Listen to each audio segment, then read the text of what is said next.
Hey, everybody, welcome back to another episode of the Strategy Game Podcast. I'm your host, Lauren Shippey, and today we're going to be talking about what it looks like to understand different generational patterns of communication. And by that sounds complex, but I just really mean understanding different ages. So if you have kids in your house, you know that they've grown up with something probably very different than you have. If you have parents or you have grandparents or aunts and uncles, extended family, if you have coworkers that are all different ages and generations, you'll notice that sometimes they do things out of generational patterns of communication. That's the way they were raised. That's what they're used to. It's just kind of these things that are hardwired in or assumed from growing up in an environment that can be very different from what you grew up in. So, for example, I talk about this a little bit in the book that I remember my grandparents always joking when I was young that children should be seen and not heard.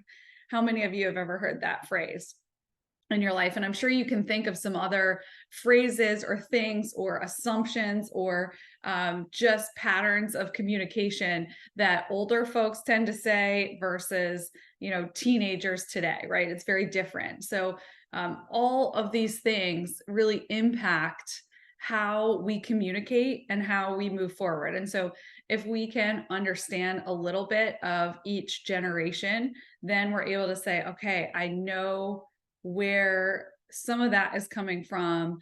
I can understand that that is a product of how they grew up. Like if it's a teen or if it's a child at this point, the world that they're growing up in with technology, the speed of technology, not as much face-to-face communication is going to be very different than someone who's in their 80s or 90s and grew up perhaps during the Depression or World Wars, or experienced a much different environment with no technology, maybe the radio, right?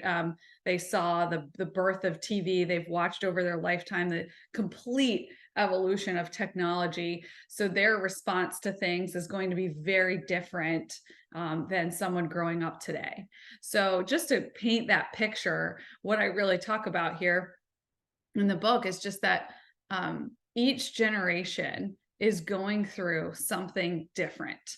And as we talk about the younger generations now, the battle is really more mental and psychological, I believe, than physical hardship and just having to endure and push through and just be tough, right? And kind of get over it, so to speak. I think, we can look at older generations, like in their 80s, 90s. I remember just my grandfather just having more of a mentality of like empathy. No, I'm sorry. Nobody has time for that. Like not in our vocab. It was really a silent generation. You weren't heard as a child. There was no space or validity or credibility given to your thoughts. It was all about duty and respect and loyalty to your family, and supporting and helping and stepping in to support the family. If you had to go to work, earlier in your life, and you had to do what you had to do. And so you look at that mindset as opposed to even the baby boomers, right? So they grew up much of their adult life thinking, they saw post World War II, right? They're one of the largest generations ever to be born. They've witnessed the Korean War, the Civil Rights Movement, the first landing on the moon, technological advancement, beginning with the black and white TV, all the way to where we are now with Wi-Fi and smartphones. So they've seen a lot.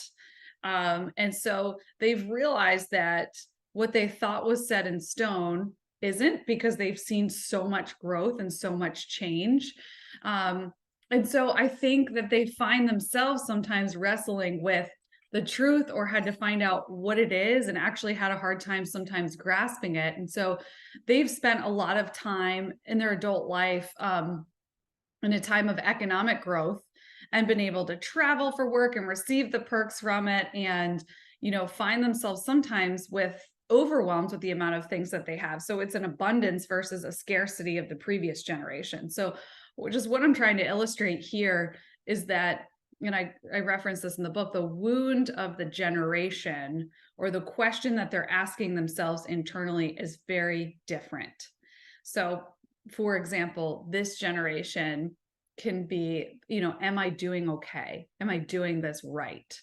And so I write a word actually for each generation, which you can check out in the chapter, the preview of the book. But and then we look at generation Gen X, right? Born 1965 to 1976. And they didn't want to be defined. They witnessed some of the world's greatest advancements, including space exploration, the development of the computer, the infiltration of the computer in the workplace and how it changed everything. So we've seen, so for example, some of these, Elon Musk, Jeff Bezos, right? So you can see these brilliant minds. They had dual income parents, both working full time. They came home from school, fend for themselves, different level of independence there, critical thinking. They had to figure it out on their own, self-reliance. So there was a lot happening in their generation, and it was just maybe even happening after school. And so in light of that, I talk about the recognition wound. So like, is anybody paying attention? Do you see me? And if not, I'm going to get in front of you to prove to you that I will be seen.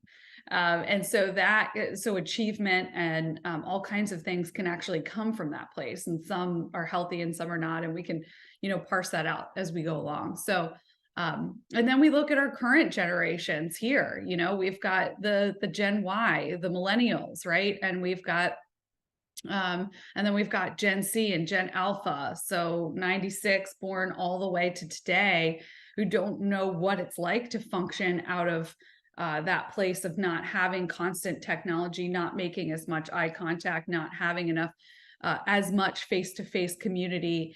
And what we see here, to wrap this up, is really just more of like I said, a mental struggle at large. And we're seeing that, with the data and statistics supports, the rise of the struggle of mental health, and asking, who am I? And we see that, right, at large.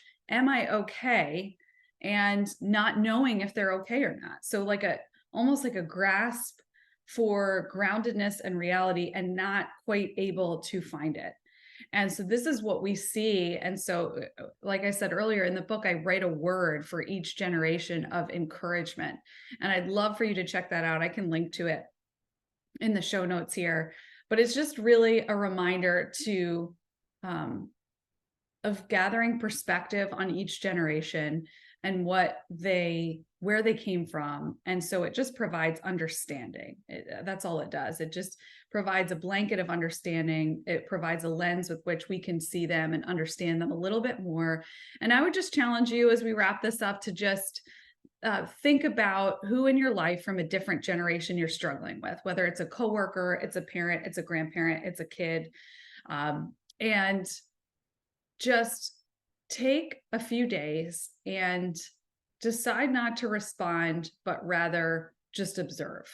So don't respond, just observe, and watch what happens when you just observe. Watch what realizations are given to you about that particular person.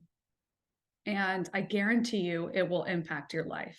So thanks so much for listening in. As always, I'm so grateful for you. If you liked the show, give us a review. And for more, check out storywork.co.